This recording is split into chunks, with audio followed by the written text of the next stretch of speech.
Perfeito, pessoal, estamos gravando. Boa noite a todos. Meu nome é professor Henrique Meyer, professor de Direito Empresarial 3. Estamos iniciando hoje, dia 12 de agosto de 2020, a nossa aula número 2 de Direito Empresarial 3, tá? Direito Empresarial 3 trata exclusivamente de recuperação judicial e também falência. É muito importante trazer que durante todo esse nosso semestre nós vamos aí trazer as matérias relativas à recuperação judicial e também à falência. E na aula passada, pessoal, nós iniciamos aí uma pequena revisão do que vem a ser o direito empresarial. Vocês lembram disso aí, né? Então, o artigo 966 do Código Civil estabelece o seguinte ensinamento, tá? Que é considerado empresário quem exerce de forma profissional a sua atividade econômica, organizada e também para a produção de bens ou circulação de bens e serviços, tá? Dentro desse artigo 966, no caput do artigo, ele traz algumas lições do que a lei vem a dizer, né, a qualificar o empresário. Ele fala o seguinte: empresário é somente aquele que tem uma atividade profissional, que age com profissionalismo, que existe aí, né, toda uma preparação, todo um desenvolvimento. Exemplo, né, um vendedor de calçados. Um vendedor que vende calçados no sinaleiro ou aí na rua, né, vamos supor aquele vendedor ambulante, ele não é considerado por força da lei como empresário, mas sim é considerado como uma pessoa autônoma, porque não possui uma estrutura empresarial. Já o comerciante, né, aquele que possui uma lojinha de calçados, aí existe uma vitrine, existe um espaço para comercialização de calçados, aí sim ele, por força do artigo 966, é considerado empresário porque ele exerce essa função de maneira organizada, né? Então ele exerce essa circulação de bens, essa venda de produtos de maneira organizada. Então ele tem uma estrutura. Para ele funcionar, ele precisa de um alvará, para ele funcionar, ele precisa aí de um CNPJ, precisa que alguém faça a contabilidade, ele precisa de licença da prefeitura. Muitas vezes ele precisa também aí de funcionários, para que esses funcionários aí, né, ajudem ele a fazer toda a sua estruturação empresarial. Já no artigo 966, né, no parágrafo único, ele traz a lei aqui uma excludente da qualificadora de empresário. Ele fala o seguinte: não se considera empresário, ou seja, não é empresário por força da lei quem exerce uma profissão intelectual, né? Essa profissão intelectual de maneira científica, um pesquisador, um cientista, profissão intelectual literária, um escritor, né? Uma pessoa aí que é um poeta, profissão intelectual artística, né? Ou seja, um músico, um artista plástico, aí, né? Então, um artesão. Ainda que esse artesão, ainda que esse escritor, ainda que esse cientista utilize, né? O que é esse concurso de auxiliares? Utiliza-se a contratação de outras pessoas. Vamos imaginar que um artesão ele cria lá, né, um luthier, né? O luthier é uma pessoa que cria instrumentos musicais. Vamos supor que ele cria violões, ele tem uma fábrica de violões, só que ele trabalha ele sozinho e mais um ajudante. E ele trabalha no fundo de quintal. Ou seja, não tem CNPJ, não tem alvará, não tem licença, não tem uma contabilidade, não tem uma estrutura organizada. Ou seja, esse luthier, né, esse artesão, esse fabricador de instrumentos musicais, ele não é considerado por força da lei como empresário. Ou seja, o artigo 966 informa que essa pessoa aí, esse artista, esse artesão, ele não é considerado empresário na forma da lei.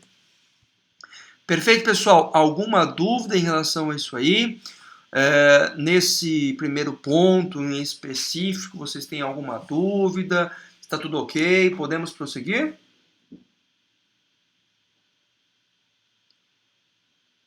Perfeito, pessoal. Tudo ok? Ótimo, ótimo. Pessoal, quem quiser ligar a câmera, é muito legal ligar a câmera que eu fico olhando vocês, porque às vezes eu olho a figurinha de vocês e me dá uma sensação aqui que vocês estão fazendo outra coisa. Não que vocês estejam, né? Pelo contrário, mas se quem puder ligar a câmera para a gente conversar, para a gente olhar olho a olho, assim eu fico muito grato, perfeito? Dando continuidade aqui, pessoal, a nossa revisão do direito empresarial, nós temos aqui o que traz o artigo 967 do Código Civil. O artigo 967, ele trata o seguinte, olha que interessante. É obrigatória, até eu grifei essa palavra, né? É obrigatória a inscrição do empresário no registro público de empresa mercantil na sua respectiva sede antes do início de sua atividade. O que a lei nos ensina? A lei fala o seguinte, que é obrigatório, que é necessário, que é aí justamente uma imposição legal que o empresário, antes de começar a sua atividade, ou seja, né, antes de iniciar o seu empreendimento, o seu comércio, o seu salão de beleza, a sua loja de imóveis, a sua garagem de carros, antes de ele abrir esse ponto comercial, ele deve registrar o seu contrato social ou seu requerimento de empresário no que a lei chama de registro público de empresa mercantil. E até com comentário aqui no fórum, né? Acho que foi a Vitória que falou a famosa junta comercial. O registro público de empresas mercantis nada mais é do que a junta comercial do seu respectivo estado. E aqui no Paraná nós temos a Junta Comercial do Paraná, que é conhecida carinhosamente como JUSEPAR. JUSEPAR, que é o nome da Junta Comercial do Paraná. E a lei nos ensina também, no artigo 967, que o registro deve se dar no domicílio da sede da empresa. Ou seja, se eu estou montando a minha garagem de veículos na cidade de Maringá, o protocolo do contrato social, do documento que constitui a empresa, deve ser registrado obrigatoriamente na Junta Comercial do Estado do Paraná, na cidade de Maringá. Hoje é feito tudo de forma virtual. Nós tínhamos até 2 anos atrás uma junta comercial em Maringá, mas ela foi fechada. A junta comercial em Maringá ficava na rua Riachuelo, próximo àquele Banzé Lanches, né? Acho que vocês lembram onde fica. Próximo aí à vila da Zona 3, uma vilinha que tem, onde tem natação, onde tem uma quadra esportiva, né? Perto do Parque do Ingá. Lá era a junta comercial do estado do Paraná. E lá o espaço físico foi devidamente fechado. Aí, e hoje todos os protocolos referente à Constituição, alteração de contrato social, são realizados de forma online na JUSEPAR, que é a Junta Comercial do Estado do Paraná. Perfeito, pessoal? Eu vou prosseguindo, que se vocês tiverem dúvida, pode abrir a qualquer momento o áudio, o vídeo, para que vocês aí participem e também perguntem sobre o andamento da matéria. Perfeito? Eu vou prosseguir, senão a gente fica muito parando, indo, né? Eu gosto sempre de tocar a matéria para a gente prosseguir aí e dar conta do nosso conteúdo programático de hoje. Perfeito? Olha que interessante, pessoal. Nós temos aqui o artigo 969 do Código Civil. E o artigo 969 do Código Civil, ele fala o seguinte: o empresário que instituir sucursal, filial ou agência, ou seja, o empresário que montou a sua empresa na cidade de Maringá e quer abrir uma filial, uma outra empresa, uma portinha também na cidade de Sarandi, vamos supor, 1, 2, 3, Comércio de Veículos Maringá. e ele quer montar outra loja, porque o negócio está indo bem, né? As coisas estão indo aí de vento e polpa. Então, se ele quiser montar isso de Sarandi, ele também tem que levar a registro esta empresa. O artigo 969 fala isso. O empresário que quer instituir sucursal, filial ou agência, que nada mais é do que um braço da outra empresa, um outro estabelecimento, o mesmo estabelecimento, mas em outro local, ele deve obrigatoriamente se inscrever junto à jurisdição do registro público de empresa mercantil. E esse registro ele vai justamente vir em anexo à inscrição originária, tá? Então ele vai criar aí uma respectiva filial. Depois eu vou trazer para vocês alguns CNPJs, né? Então, por exemplo, o Supermufato de Maringá, vocês sabem que o Supermufato existe em vários locais do estado do Paraná. Cada Supermufato, cada mercado, ele possui um respectivo CNPJ. E as filiais, o começo do CNPJ é igual ao CNPJ originário. Vamos supor que o Supermufato da João Paulino seja o primeiro. O Supermufato da João Paulino, lá do Novo Centro, tem um CNPJ, né? Exemplificando 001001000. O Supermufato da Serra Azul vai ter também o mesmo começo de CNPJ e somente o final vai ser aí alterado, porque o registro da filial acompanha aí junto o registro do principal estabelecimento, que é onde é o primeiro estabelecimento da empresa, onde a empresa registrou por primeiro lugar aí junto ao contrato social. Agora, José, Maria e João, né? Não tem nenhum José, Maria e João, mas só uma expressão. Nós temos que trazer o que eu solicitei para vocês, né? Não sei se vocês lembram aí na última aula. Falei, pessoal, estudem sobre o empresário rural, verifiquem aí alguma coisa diferente de empresário rural. Inclusive, o estudo de caso que eu passei para vocês é sobre uma decisão do Pupim, que é o filho do o pai do ex-prefeito de Maringá, que ele conseguiu uma recuperação judicial de pessoa física. Eu quero abrir aí a palavra para vocês, se vocês vocês abriram um caso, se vocês entenderam um caso, se vocês pesquisaram sobre a questão, alguém pesquisou, alguém levantou isso aí, alguém gostaria de comentar isso para mim?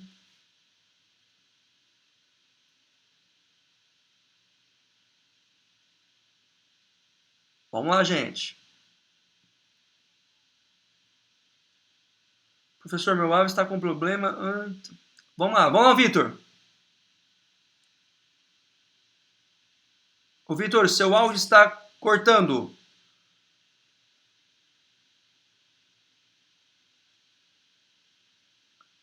Melhorou, agora sim.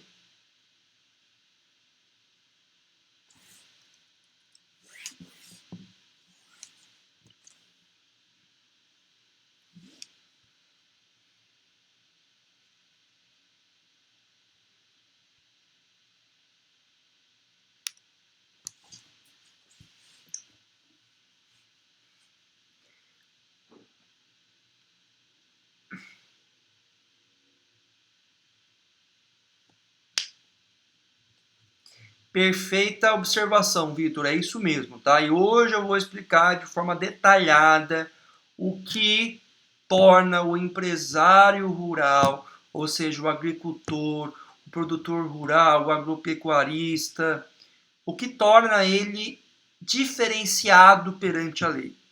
Porque a lei diferencia a atividade rural das demais atividades empresariais. Isso é muito importante a gente saber, porque isso é um tema que vem crescendo muito, mas muito, principalmente no estado do Mato Grosso, estado do Pará, onde nós temos muita, mas muita recuperação judicial de produtores rurais, tá? Então eu quero trazer esse tema para vocês, para que vocês tenham esse conhecimento sobre a questão.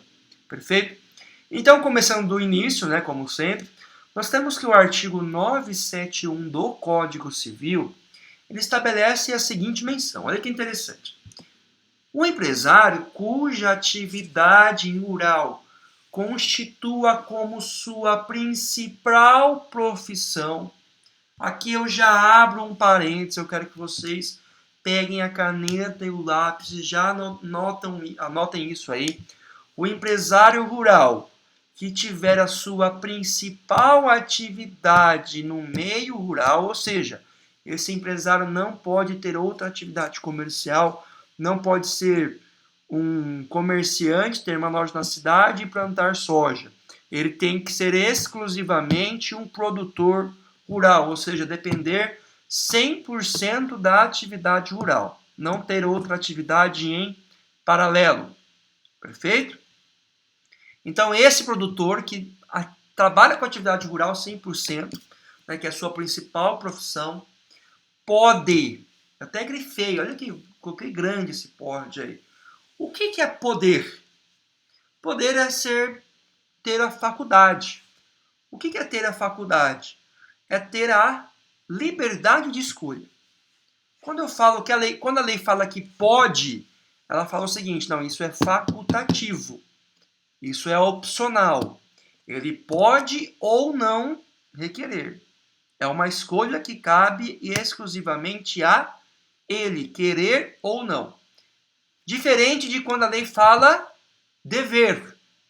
Quando a lei fala dever, é uma imposição, é uma obrigatoriedade, é uma vinculação obrigatória. Perfeito? E aqui a lei fala deve ou pode? Pode. A lei deixa livre, deixa atribuído como uma faculdade, como uma escolha, como uma opção para o produtor. Perfeito? Pode, vírgula, observado as formalidades que tratam o artigo 968, tá? Eu não trago o artigo 968 aqui, mas diz respeito ao registro aqui do empresário. Perfeito? Eu já trago para vocês esse artigo 968. Requerer a inscrição no registro público de empresas mercantis da sua respectiva sede. Casos em que depois de escrito ficará equiparado, ou seja, ficará aí igualitário, ficará, né, agregado como empresário sujeito a registro. Resumindo para vocês, o empresário rural, típico rural, que exerce 100% da sua atividade rural, ele pode ou não requerer a sua inscrição no registro público. Olha que interessante, tá? Isso eu sempre falo nas minhas aulas. A lei, ele já qualifica aquele que exerce atividade rural como empresário. Notem bem, ele fala que o empresário cuja atividade rural. Ou seja, a própria lei, o próprio artigo 971, ele fala que é empresário aquele que está no meio rural. Ele não fala que é a pessoa cuja atividade rural. Ele fala que o empresário cuja atividade rural.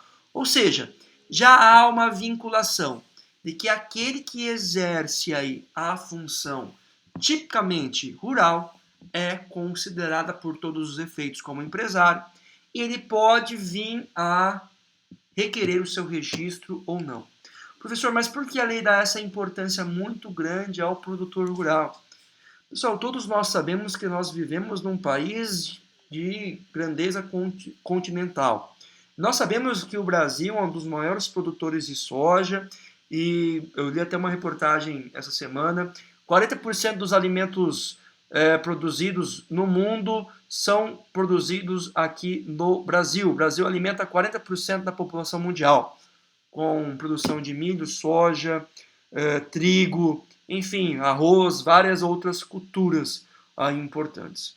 Por ser um país de natureza continental que vive de commodities, né, que vive aí da venda de insumos agrícolas, vende aí para o mercado chinês principalmente grande quantidade de soja, milho, entre outras produções, a lei, o Código Civil 2002, traz uma vantagem para aquele que está na atividade rural. Ele fala que a atividade rural, a pessoa já é considerada empresária, porque envolve uma série de recursos, uma série de valores, uma série de investimentos no campo para que ele possa exercer a atividade rural. Ou seja, um fazendeiro que quer produzir aí 100 hectares de terra, 100 alqueires de terra, né, ele tem que desprender um valor muito alto com compra de insumos, de maquinário, de fertilizante, de sementes. Então, ele mesmo sendo pessoa física, por força da lei, ele é equiparado como aí um verdadeiro empresário. Perfeito, pessoal? Alguma dúvida nesse conceito de empresário dentro do Código Civil? Pessoal, isso é matéria batata para a prova, tá? Então eu vou fazer algumas questões, alguns questionamentos para vocês responderem se ele é empresário ou não. Perfeito? Joãozinho cultiva aí laranja. Tem uma pequena chácara na qual ele planta laranja, tá? Além de plantar laranja, Joãozinho é dono de uma portinha na cidade na qual ele comercializa outras frutas, né? Uma frutaria. Joãozinho comprou maquinária agrícola, porém, em um determinado ano, a safra de laranja apodreceu, porque teve uma praga aí que afetou todos os seus pés de laranja. E vai demorar aí 2, 3 anos para Joãozinho ter novamente a restauração da sua lucratividade, porque vai ter que plantar a laranja de novo. Pergunta que eu faço: Joãozinho pode ser considerado empresário?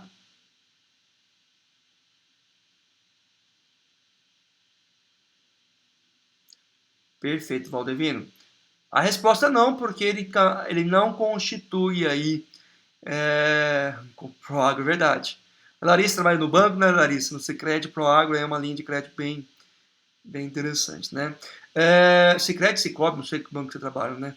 Você falou um dia. Joãozinho não pode aí constituir elemento de empresa, não é considerado por força Sicredi, isso aí.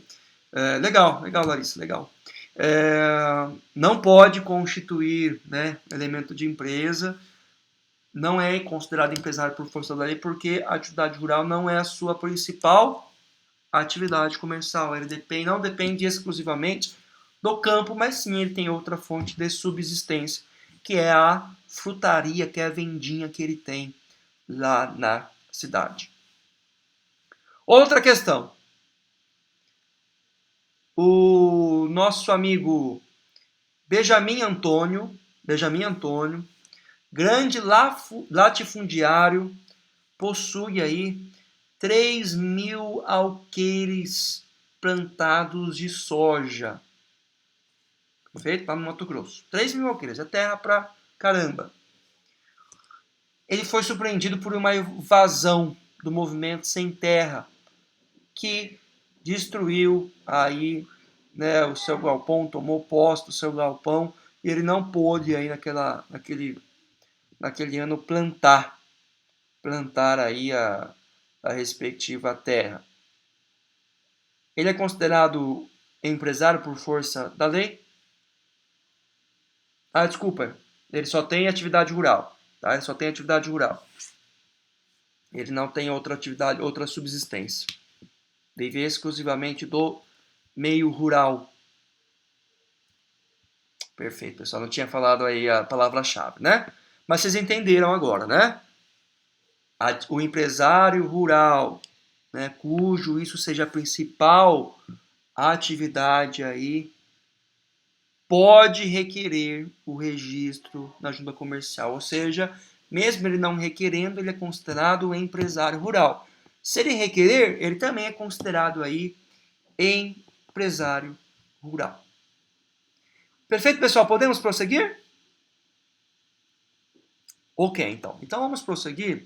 E agora vamos tratar do caso em questão aí do Pupim, né? Então olha que interessante esse caso, né? Esse é um dos apontamentos do recurso especial lá do STJ do Mato Grosso. É um recurso emblemático que foi julgado no passado, que justamente aí trouxe um norte para esses pedidos de recuperação judicial do empresário rural. Olha que interessante. Eu separei alguns pontos interessantes aqui do julgamento. Primeiro ponto. Diz o Código Civil, e isso é um conceito também científico, considera-se empresário quem exerce atividade econômica organizada para a produção ou circulação de serviços. Nós vimos isso aqui hoje, perfeito? Esse é um conceito econômico que a lei civil adota. Como sabemos, a atividade econômica abrange as atividades de produção, consumo, circulação e distribuição de bens, ou seja, de riqueza. A exceção estabelecida também na lei civil apenas para quem exerce profissão intelectual de natureza científica, literária ou artística.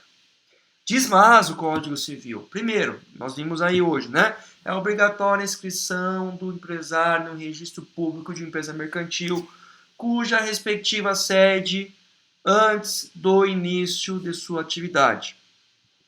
Desse modo, a pessoa normalmente, antes de iniciar a atividade de produção ou circulação de bens e serviços, deve obter regular inscrição no registro competente, pois do contrário estará em situação irregular. Olha que interessante. A inscrição é obrigatória para o empresário comum e é feita nos moldes do artigo 968, que traz os requisitos de registro. Portanto, em regra, se alguém passa a exercer atividade econômica antes da inscrição obrigatória, estará em situação irregular. E agora, o desembargador, o ministro, vai trazer o caso do empresário rural. Sucede, a par disso, a lei civil estabelece norma específica para o caso de empresário rural. Dispõe expressamente o artigo 970 do Código Civil. A lei assegurará tratamento favorecido, diferenciado e simplificado para o empresário rural e ao pequeno empresário quanto à inscrição e aos efeitos daí decorrentes. Pessoal, anotem esse artigo 970.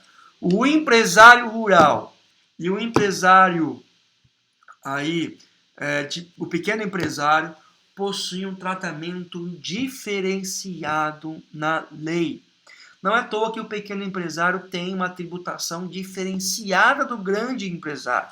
O pequeno empresário está submetido a um regime simplificado de tributação, chamado Simples Nacional, onde em uma somente guia está lá contemplado todos os tributos que ele deve pagar no mês. Já o empresário de médio ou grande porte tem uma larga folha de tributos que ele tem que pagar todo mês. Isso envolve contribuições previdenciárias, contribuições fiscais, INSS, FGTS dos funcionários, imposto de renda da pessoa física, tributação sobre o faturamento, né? Então, pessoal, a lei trata de forma diferenciada o empresário rural e também o pequeno empresário. Então, continua aqui, pessoal. É só pegar um trecho mais interessante. Olha lá. Ficará o empreendedor rural equiparado ao empresário sujeito a registro em condições iguais a que tocariam a este? Não, porque os artigos 970 e 971 do Código dizem que fica equiparado ao empresário comum, mas com direito de tratamento favorecido e diferenciado e também simplificado quanto à inscrição e também aos efeitos decorrentes. Aqui ele traz, né, uma menção da lei de recuperação judicial que eu vou trazer nas próximas aulas, tá? Olha que interessante que ele traz aqui no julgamento.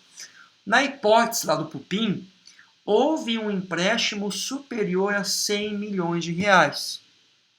E, por óbvio, o banco não poderia presumir estar lidando com um pequeno produtor, mas sim como um típico empresário. Ninguém pede e obtém 100 milhões de reais para o empréstimo pessoal. O empréstimo pessoal seria um empréstimo para a compra de automóvel, de imóvel, de residência ou bem de uso próprio. na espécie tem-se empréstimo vultuoso, típico de atividade empresarial de produção e também de circulação de riqueza. E continuando aqui, ele traz, que o agricultor atuará de forma pessoal no desenvolvimento da sua atividade, permanecendo vinculado no seu regime junto à pessoa física com os efeitos da legislação tributária, trabalhista e previdenciária.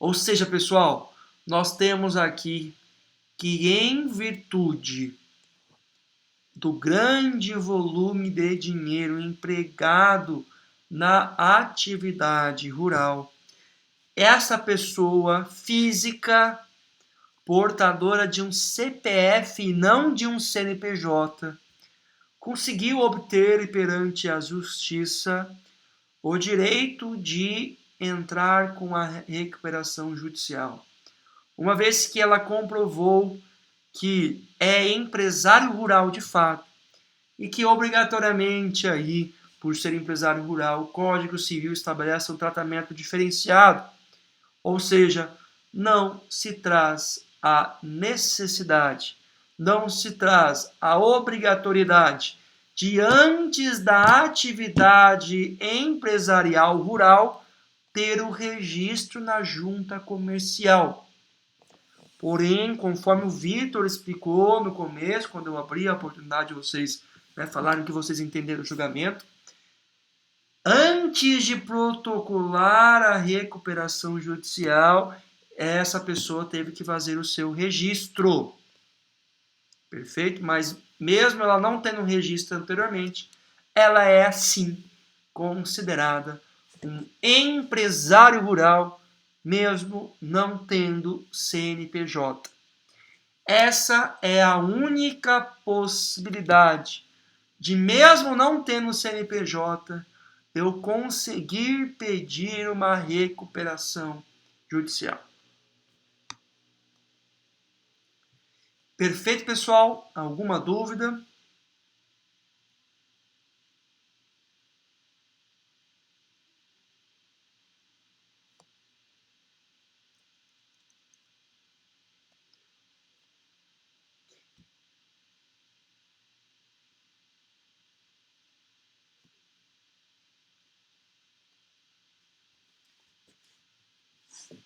Perfeito, Valdemiro, perfeito. Na verdade, eu quis trazer esse comentário do empresário rural, porque eu estou trazendo nessa aula uma revisão do direito empresarial. Só que eu estou revisando o direito empresarial de forma a vocês entenderem no futuro os conceitos aí, de recuperação judicial. É claro que não basta apenas ele lá pedir a recuperação judicial, ele tem que cumprir uma série de requisitos, Esses requisitos aí estão mencionados no artigo 48 da Lei 11.101 de 2005. Artigo 48 traz os requisitos de pedido de recuperação judicial. É claro que eu não vou manifestar agora quais são, porque eu não vou cobrar nesse momento que vocês tenham isso aí. A gente vai ter uma aula específica dos requisitos de quem pode pedir a recuperação judicial. Perfeito? Combinado, pessoal? Podemos prosseguir?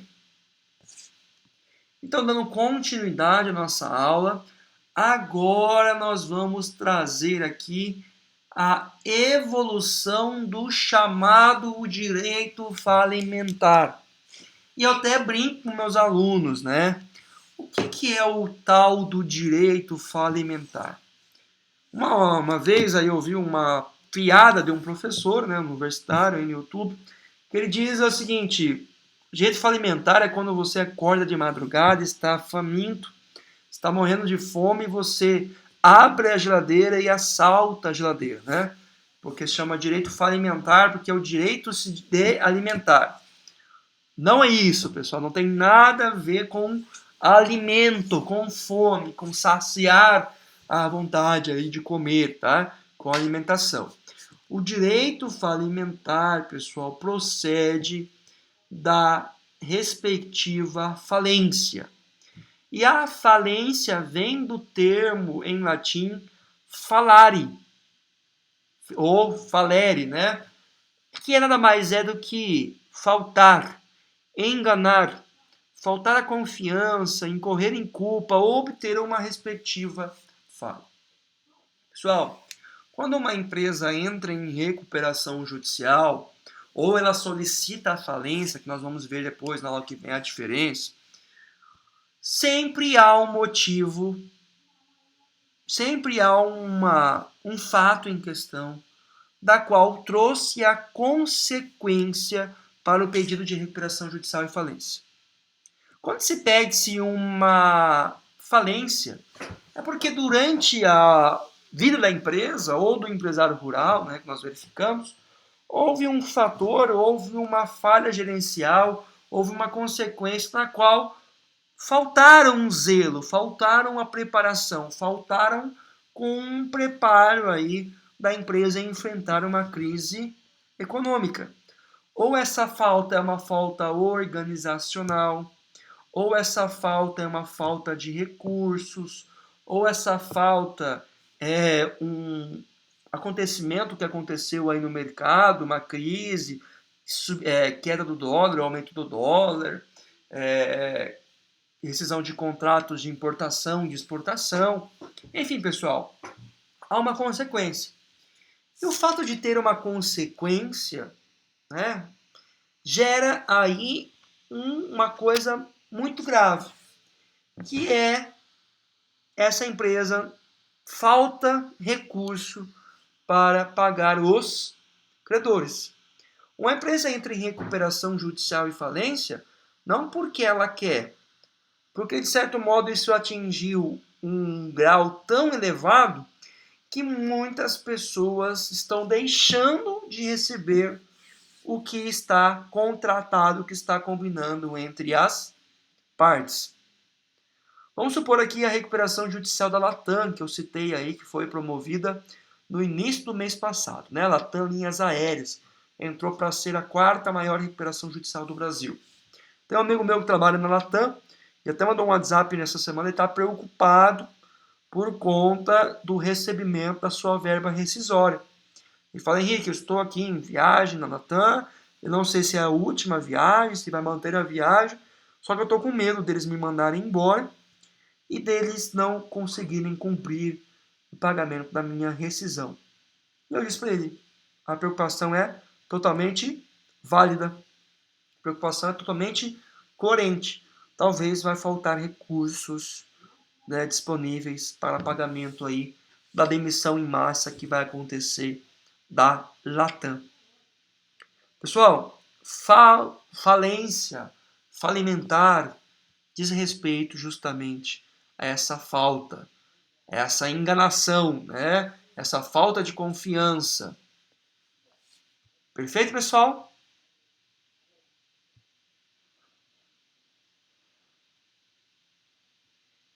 E como que era o direito falimentar? Como que eram as falências lá no direito romano, lá na Idade Antiga? Professor, será que existia falência naquela época? Será que existia falência? Será que o direito do conceito do direito falimentar é um conceito novo, é um conceito aí antigo? Pessoal, naquela época, na Idade Antiga, sim, existia aí falência. Não no aspecto empresarial na qual nós conhecemos hoje. É claro que naquela época nós não tínhamos empresas consolidadas, nós não tínhamos grandes empresas como nós temos hoje, né? Isso aí é uma coisa moderna, uma coisa que que a globalização aí proporcionou, que é o crescimento das empresas a nível mundial, né? Mas naquela época nós tínhamos a falência. Só que a falência era um conceito voltado também à pessoa física. Ou seja, quando o sujeito não conseguia pagar os seus impostos e não conseguia pagar as suas obrigações.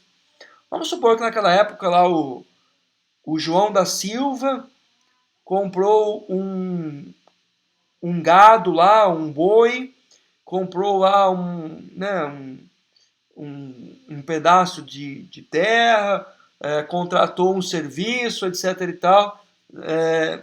Ele falou que pagaria depois e não conseguiu pagar. Ou e não conseguiu pagar aí os impostos, né? A gente vê na Bíblia várias menções do cobrador de impostos, né? Então vamos supor que ele não conseguiu pagar a César aí os impostos, né? Este descumprimento da obrigação, a obrigação civil da pessoa física, ele leva em consequência a liberdade. Ou seja, nesta fase primitiva, o pagamento, aquele que estava falido, insolvente, ele cumpria com a sua própria liberdade e muitas vezes até com a sua própria vida. Tá, pessoal?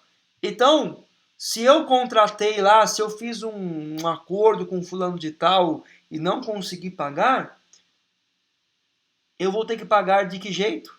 Com a minha liberdade, ou seja, eu vou virar servo.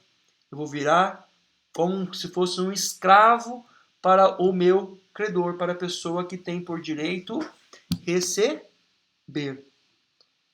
E olha que interessante, pessoal. Tem esse pagamento aí em 60 dias. E mesmo assim, se ele não conseguir pagar no prazo de 60 dias, né, o credor pode vender ele como escravo para o estrangeiro, ele poderia virar ele escravo, ou até mesmo poderia matar. E o seu corpo era decepado e dividido as suas partes perante os credores. Vamos supor. Oi, pode falar, Vitor.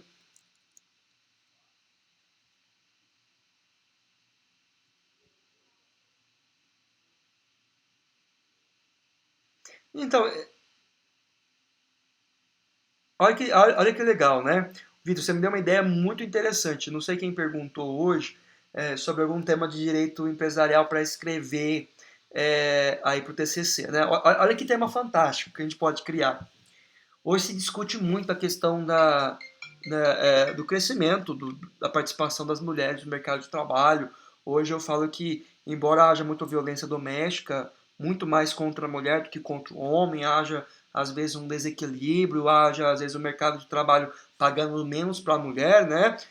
Mas hoje há um empoderamento da mulher, né? Hoje há um estudo muito grande, assim, justamente de emancipar a mulher, de trazer a mulher no mesmo patamar, que eu acho que eu respeito totalmente, eu acho que hoje há uma igualdade, pelo menos para mim eu trato de forma totalmente igual, né? Uma pessoa que assim não tem nada de, né, para mim está no mesmo patamar ou até acima do patamar. Que mulher cuida de casa, mulher cuida do trabalho, então a mulher consegue fazer 4, 5, 6 coisas ao mesmo tempo, coisa que o homem não consegue fazer, né? Enfim, pessoal, olha que tema interessante. Uma coligação entre feminismo, né, ou o direito das mulheres, na época do direito falimentar romano. Né? Estudar esse aspecto aí, Vitor, seria interessante, porque eu não sei se teria uma mudança dessa escravidão pela falência do homem e da mulher. Eu não sei, o homem ia pagar com serviço braçal, a mulher ia pagar, eu não sei como que é essa abordagem, né? Mas é um tema interessante.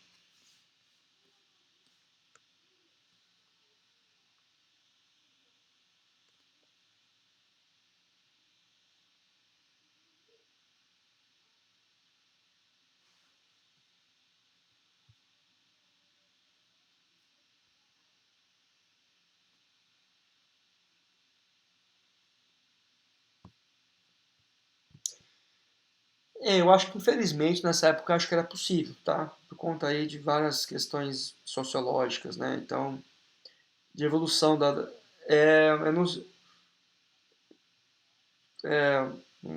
eu não sei, eu não tenho esse conhecimento, mas talvez seja naquela época aí, por conta do direito primitivo, né?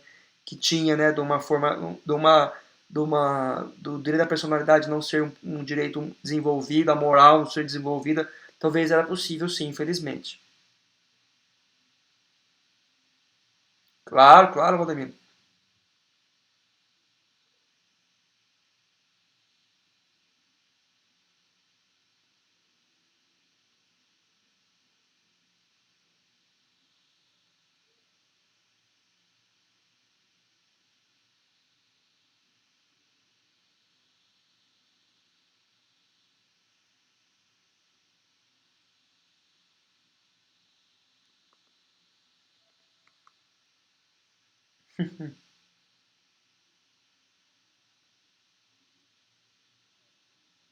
É mesmo?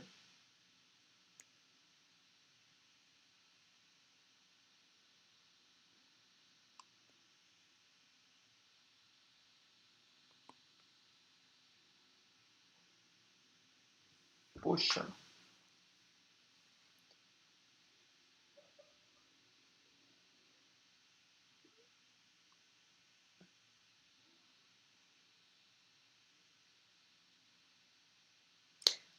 Olha que interessante, Valdevino, né? Que essa menção bíblica, né, essa passagem bíblica, provavelmente, não sei se é do Velho Testamento, do Novo Testamento, você me confirma, mas ela traz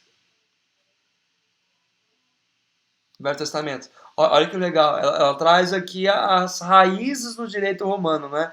E traz o que a gente está estudando hoje, que na época a dívida era paga pela liberdade do ser humano. E até pouco tempo atrás, eu digo para vocês, tá? Nós tínhamos um crime no Brasil chamado crime do depositário infiel. Não sei se vocês lembram do crime do depositário infiel. Até o pessoal, né, antes de explicar o que, o pessoal, antes de ter essa alteração, depois de ter essa alteração, desculpa, falaram, agora todo mundo vai começar a dever, porque ninguém vai ter medo de dever as dívidas, porque não pode ser preso. Então, vou explicar para vocês o que é o depositário infiel. No Brasil, admite-se a prisão civil. Ou seja, nós temos duas formas de você ter as restrições da liberdade, podemos dizer assim.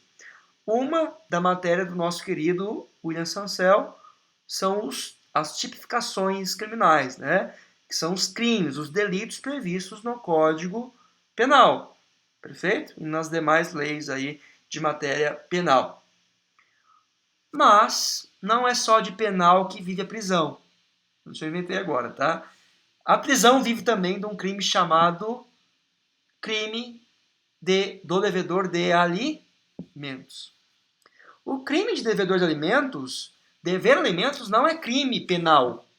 Dever alimentos é um crime chamado crime de natureza civil, familiar.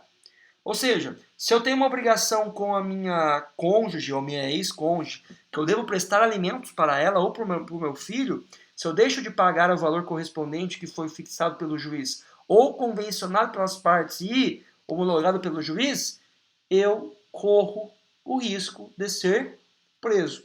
Não é à toa que vários jogadores de futebol foram presos por este crime de alimentos, ou seja, um crime de natureza civil, de uma relação obrigacional.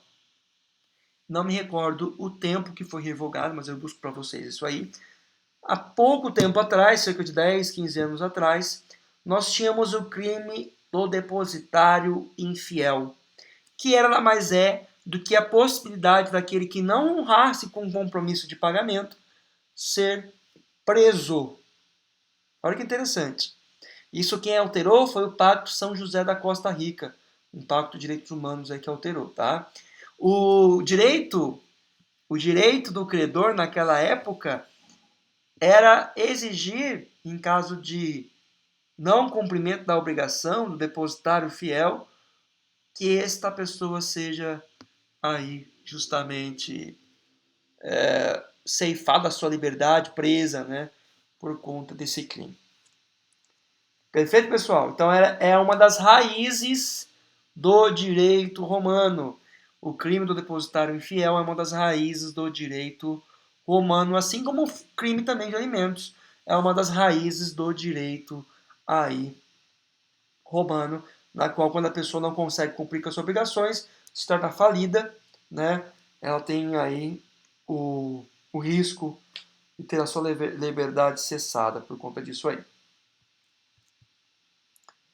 Perfeito, pessoal?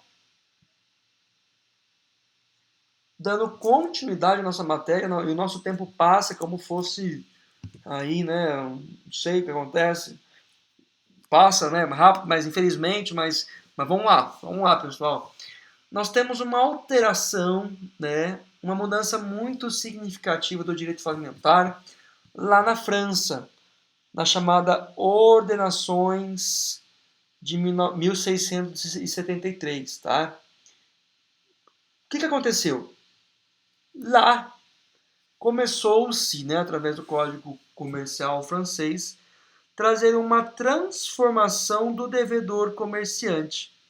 Lá começou aí impor severas restrições ao falido. Só que essas restrições não eram pela liberdade. Então, lá começou a desmembrar esse conceito do direito romano do crime falimentar. Ou seja, não era mais a liberdade que era colocado em jogo quando uma pessoa aí não conseguisse cumprir com as suas obrigações, mas sim era outras demais severas restrições. Ou seja, a falência assumiu um caráter econômico-social. Ou seja, há lá o nascimento, né, do direito comercial. Há lá o nascimento do conceito que vem a ser empresa, né? Então houve aí uma distinção entre o devedor honesto e o chamado devedor desonesto. E a pergunta que eu faço para vocês, existem devedores chamados... Eu posso dizer que esse conceito de devedor honesto e desonesto está certo? Todo devedor é desonesto?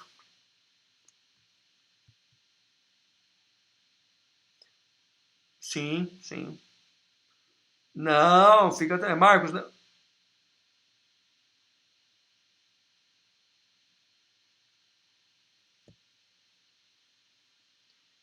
Perfeito, perfeita participação. Perfeito, perfeito, tá, pessoal? Nós temos hoje, né, que analisar muito bem essa questão, né? Existem duas formas de você descumprir uma obrigação contratual ou uma obrigação aí de um pagamento de um crédito a terceiro, né?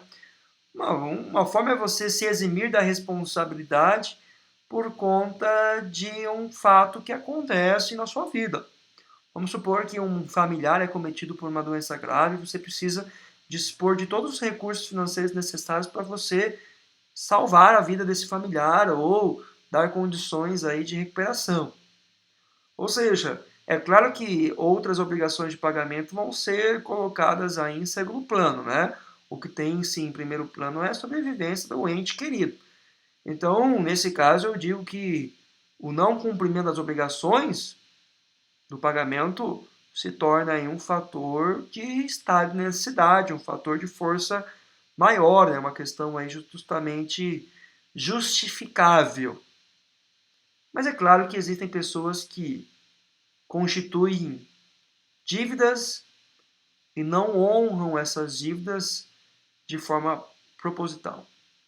Eu sei de vários exemplos, principalmente charlatões aí, empresários de Maringá, que ostentam uma boa aparência, uma boa qualidade de vida e no fim está devendo para muitos e muitos credores, né? Ou seja, existe o dolo de não honrar com o compromisso financeiro e o fator justificável, né? Então a gente podemos nessa lógica construir que há um sim devedor honesto e um devedor aí desonesto, conforme o Marco aí muito bem explicou. Pessoal, dando sequência à nossa respectiva aula, tá? Nós vamos trazer aí os princípios do direito falimentar. Então, são 12 princípios importantes, tá? Do direito falimentar. Então, só para retomar a questão passada, que eu falei aí dos momentos, é importante vocês anotarem, deixarem isso bem frisado para vocês, as duas fases do direito falimentar, né? A fase do direito romano, onde a liberdade era aí comprometida pelo não cumprimento das obrigações, né? E a fase do direito comercial francês, né? Na qual foi se aliviando as penalidades do devedor e foi condicionando elementos da empresa, foi justamente trazendo aí penas restritivas, né? Mas não penas à liberdade, mas restrições comerciais para a pessoa que estava aí falida na época. Perfeito? Sobre princípios, tá? Nós temos 12 princípios aqui. Primeiro princípio que eu destaco para vocês é o princípio da preservação da empresa. Uma recuperação judicial, ele tem um objetivo muito claro, é preservar ainda o patrimônio que existe na empresa. A recuperação judicial, como eu disse para vocês, pessoal, é a UTI de uma empresa. Quando você vai na UTI, né, quando o paciente chega na UTI, ele tem esse objetivo de resguardar ainda, né, a sobrevivência daquele paciente. A recuperação judicial é a sobrevivência da empresa. É tentar lutar, é tentar de uma maneira muito assim, impactante para a empresa tentar ainda respirar, tentar ainda ter vida, tentar ainda manter os seus empregos, tentar ainda manter um pouco dos seus pagamentos regulares, tentar manter ainda o seu patrimônio, tentar manter ainda a sua organização, sua estrutura, enfim, esse é o princípio aí que rege o direito falimentar, né, dentro do direito da recuperação judicial, é a trazer a sua importância da função social, gerar a sua riqueza econômica, criar empregos e também ainda criar renda. Outro fator, né, que diz respeito aqui é a separação, outro princípio, né, desculpa, a separação dos conceitos de empresa, de empresário. Né? O que é empresa? A empresa é um conjunto organizado de capital e trabalho para a produção de circulação de bens ou de serviço. E não se deve confundir a empresa do empresário. Quem que é um empresário? O empresário é o sócio administrador, é o presidente da SA, é o diretor, é o CEO, né? A pessoa que está à frente representando essa empresa. Só que a empresa é muito mais do que o empresário. Né? A empresa é muito mais do que a pessoa que está gerenciando, que é a dona. A empresa é constituída por pessoas. Né? A riqueza da empresa não está no seu patrimônio, mas sim está no seu material humano. Está nos seus funcionários que desempenham diariamente a sua função, que acordam motivados para trabalhar, que acordam com vontade de dar um melhor. Né? E essa é a maior riqueza que uma empresa pode ter, é a sua mão de obra. E é claro que isso, às vezes, quase sempre é colocado em segundo plano. Né? Quando a gente fala de uma política de preços, né? Uma política de salários de uma empresa, a gente tem que pensar nessa importância aí de eu, né, aí trazer um benefício, trazer um bom salário para os funcionários. Porque o funcionário tem que estar motivado, tem que ter um bom ambiente de trabalho. Enfim, tem que ter um monte de aí, justamente fatores para que ele contribua, né, para que ele dê o sangue, para que ele disponha do seu tempo para o sucesso da empresa. Pessoal, prosseguindo então, né? O terceiro princípio, eu não sei se dá tempo de trazer todos, tá, pessoal? O terceiro princípio é a recuperação das sociedades e dos empresários recuperáveis. Sempre que for possível a manutenção da estrutura organizacional, o Estado deve dar instrumentos para que a empresa recupere. Pessoal, a recuperação judicial é uma lei federal. A recuperação judicial é processada e julgada no poder judiciário, através de um juiz. Quem paga o juiz é o Estado. Quem que faz a lei federal é o Estado, a União. Pessoal, logo aqui nós temos uma preocupação pública sobre o interesse privado. O Estado sabe que a empresa exerce uma função muito importante para a sociedade. Imagina uma sociedade, a sociedade brasileira, sem a força empresarial.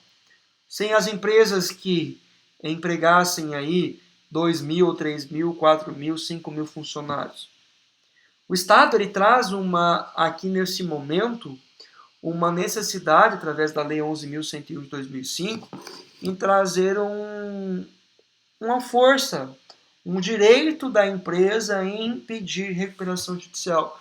O direito da empresa em ter negociado os seus valores, os seus débitos, as suas dívidas aí, tá? Então aqui nós temos uma mão do Estado, nós temos aí uma justificativa, né?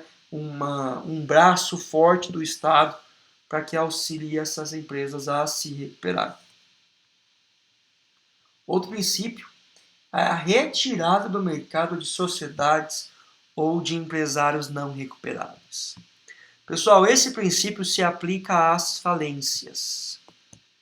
Como eu disse para vocês, a recuperação judicial é a UTI da empresa e a falência é o INS da empresa.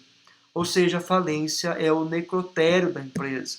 A falência é o cemitério da empresa. A empresa que fale, ela não pode mais exercer a sua atividade comercial. A exemplo aqui de Maringá, o Diário. O Diário não pode retomar a sua produção de jornais no mesmo estabelecimento, no mesmo CNPJ, nos mesmos moldes que fabricava anteriormente. Porque o Estado decidiu que, não sendo possível recuperar aquela empresa, não sendo possível negociar os créditos, né, e as dívidas daquela empresa, não houve outra alternativa a não ser o juiz, e isso é o Estado juiz que faz isso, em promover aqui a decretação de falência da empresa. Ou seja, em dizer para a empresa, para o empresário, falar, amigo, a partir de hoje você não tem mais condições e a sua empresa estará lacrada, a sua empresa não pode mais comercializar nada, não pode fazer mais nada porque você não tem condições de ser recuperado. E pasmem, meus amigos, pasmem. Mais de 90% das recuperações judiciais não tem sucesso. Mais de 90% das recuperações judiciais lutam para se recuperar, ficam na UTI muitos e muitos tempos, mas, infelizmente, não conseguem promover a sua respectiva recuperação. Eu quero fazer até uma aula à parte explicando para vocês os motivos pelos quais aí grande parte da recuperação judicial não consegue êxito, não consegue se safar, não consegue aí resolver os problemas. Isso decorre de uma chamada, vou até antecipar a tese aqui, pessoal. Oportunismo brasileiro. A necessidade de ganhar vantagem e a facilidade de justamente empresários ao longo de uma recuperação judicial constituir outras empresas e esquecer da recuperação judicial, deixar ao caos a recuperação judicial, montar outra empresa em nome de filho, em nome de sócio laranja, começar a esquentar dinheiro, ganhar dinheiro em outra empresa e deixar o negócio da empresa que está em recuperação judicial. Esse é um dos fatores principais. A dificuldade hoje do Poder Judiciário brasileiro em inibir fraude. Isso que me revolta, pessoal, sendo abrindo meu coração para vocês aqui. Durante a minha profissão de advogado. Falei em homenagem ao Dia dos Advogados aí. Isso é a minha grande dor na advocacia.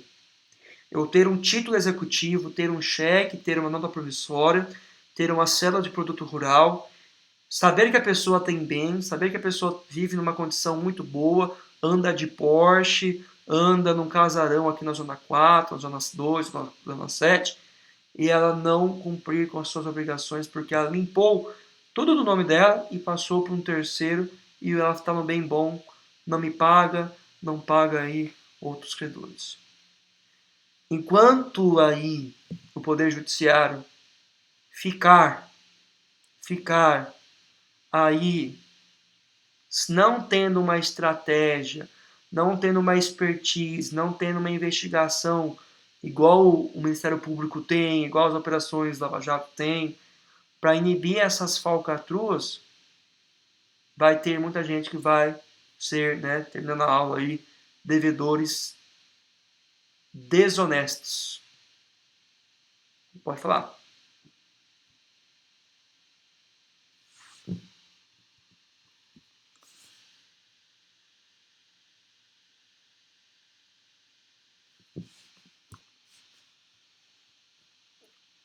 Existem três possibilidades, tá? Só para antecipar uma aula de falência. A decretação de falência pelo juiz. O juiz vai decretar: essa empresa não tem condições de recuperar, essa empresa não está pagando em dia, essa empresa está não contribuindo no Poder Judiciário, declara falência. Perfeito? Segunda possibilidade, os credores. Então pega os credores trabalhistas, os bancos, falam assim: não, essa empresa não tem condições, essa empresa falou que ia pagar esse jeito, não pagou e não tem condições, ou seja, decreta falência. A terceira possibilidade, depois de aprovado o plano de recuperação judicial, que eu vou explicar para vocês o que é, a empresa não pagar em dia. Aí automaticamente o juiz decreta falência. Eu não consigo fazer, Vitor, a autofalência. Entendeu? Eu não consigo chegar para mim: não, eu quero me declarar autofalido. O juiz tem que conceder a falência para você, amigo. Você não pode falar que, opa, estou falido, não vou pagar ninguém, estou fechando minha empresa, tchau. Você pode entrar com processo de falência. Só que você entrar com processo de falência, quem vai decretar é o juiz. Perfeito? Pessoal, só para aproveitar o gancho aí, né? Essa questão que eu falei da dificuldade dos credores, vocês têm meu canal do YouTube, né? Lá eu fiz uma aula, pessoal, muito legal. 2 aulas muito legais, tá? Uma aula que eu fiz para o pessoal da PUC, que fala do incidente de desconsideração da personalidade jurídica. Tá? O que é isso? É a possibilidade de eu desconstituir a pessoa jurídica e cobrar a pessoa física. Então, se eu tenho a empresa 123 e a 123 é o Joãozinho, a Maria é o devedor, eu tiro a responsabilidade da 123, porque o 123 não consegue pagar, e consigo acionar a Maria e o João, provando os elementos do artigo 50 do Código Civil: abuso de personalidade, má-fé, confusão patrimonial. E eu trago essa aula, pessoal, num senso muito crítico, que eu gosto de ser bem crítico nas coisas que eu defendo assim, né? E eu falo da dificuldade do Poder Judiciário em autorizar incidente de desconsideração da personalidade jurídica. Convido vocês para assistir lá, que é muito interessante, tá? E a outra aula eu falo da superação da crise do Covid, né? Dos impactos do Covid. É uma aula que eu fiz com uma advogada lá de Portugal, lá, muito interessante, que ela traz como que está na Europa a legislação e como está no Brasil a legislação para ajudar o empresário no Covid. É bem legal esse diálogo que eu fiz também. Aí foi publicado para a OAB, estava publicado na Escola da Magistratura, também estava um monte de gente assistindo lá, foi bem interessante. Tá bom, pessoal? Eu acho que nós ficamos por aí. Então, na aula que vem eu termino os princípios, tá? E nós já começamos já a falar sobre a Lei 11.101 de fato. Então, a aula que vem, anotem aí, tá? Eu quero que vocês estudem já. Lembra nosso combinado. Artigo 2º da lei. Quem pode... Deixa eu parar a apresentação aqui. Quem pode requerer a recuperação judicial? Até na sua pergunta. Cooperativa pode pedir recuperação judicial? Plano de saúde pode pedir recuperação judicial? Banco pode pedir recuperação judicial? Seguradora pode pedir recuperação judicial? Entendeu? Quero que vocês respondam isso. Artigo 2º. Quem pode e quem não pode pedir recuperação judicial? Perfeito? E artigo 3º. Competência para processar e julgar uma recuperação judicial. Se eu tenho uma empresa em Maringá e uma empresa em São Paulo, São Paulo é minha principal sede, aonde eu vou pedir recuperação judicial? Fica a dica, tá? Essa aí é uma questão que eu quero que vocês respondam. Gente, eu quero, sinceramente, que vocês pesquisem, estudem, respondam. Quero que vocês ganhem muito dinheiro com recuperação judicial. Pelo menos, né, se vocês não forem atuar, mas pelo menos vocês saibam, pessoal, que isso aqui é muito importante mesmo. Sejam vocês que trabalham em bancos, vocês que estão estudando, vocês querem advogar, concurso público, OAB. OAB cai sempre 2 questões de recuperação judicial. A primeira fase. Sempre cai 2 questões de recuperação judicial. Então, quero salvar vocês em 2 questões aí, para que vocês saibam, tá bom? Pessoal, comentem no chat aí, vocês estão aí, professor, obrigado pela aula, tal. Mandaram ok, mas manda lá certinho lá, aí eu vou Aí eu vou computar presente de vocês e quem não está assistindo nós aí, por conta... o Paulinho falou que... Yamamoto falou que sumiu lá. Ô Paulinho, vê lá com a direção lá, tá? Vê certinho lá com a secretaria para liberar você aí. Agora que você me passe depois essa atividade, tá bom? Vocês estão achando a atividade muito pesado, não muito pesado? O que vocês estão achando aí, pessoal? Deixa eu até tirar o vídeo aqui, deixa eu só... Deu 1h10 já de vídeo.